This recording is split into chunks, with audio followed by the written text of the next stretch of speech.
好啦，姜濤啦，我同大家差唔多，其實係啊，即係唔係一個你計劃到嘅嘢咯。但係你真係發咗達喎，你成功咗第一步。原來18歲就可以啦。誒，唔係講緊婚姻嘅咩？所以咪話好多嘢你唔知咯，係咪？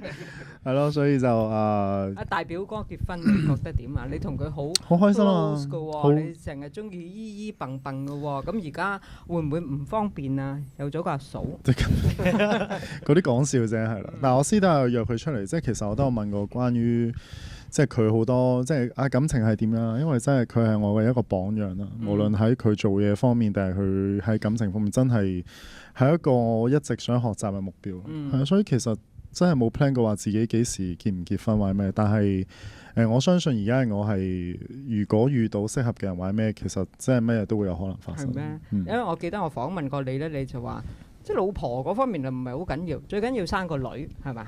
係冇錯冇錯。不過而家就嗰個係細個啫，其實而家我反而會尊重，即係如果有一個咁樣嘅對象，會尊重翻對方咯。係啊，事業同家庭即係一個 spouse 啊，一個伴侶個擺位會係點樣㗎？我覺得係要平衡呢兩者嘅關係。其實你冇得分，因為其實兩樣嘢都係 support 緊彼此嘅一個平衡。即係你一個男人，如果你冇事業嘅話，其實你都 support 唔到個家庭。係啊，所以咁你老婆如果想做嘢咧，得唔得㗎？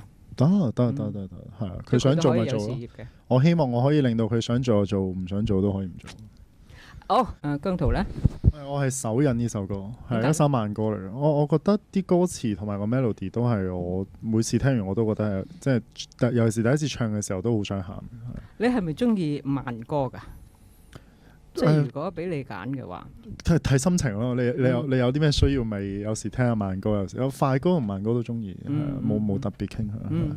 好，姜濤中意 cardio 啊，定係舉鐵？cardio 係咪包括打波啊？都算係嘅，打波都算係嘅。咁絕對係打波啦，係啦，因為前幾日先打完。你唔中意舉下鐵咩？舉鐵我中意同朋友一齊有嗰種對抗嘅感覺，可以發泄自己嘅情，即係嗰啲情感啦。係 weight 咧就變咗係好似好孤單咁自己做係咪？都唔係嘅，你有時可以約嘅 Stanley 嗰啲，但係我自己都係中意有競技性嘅。OK，中意打波好。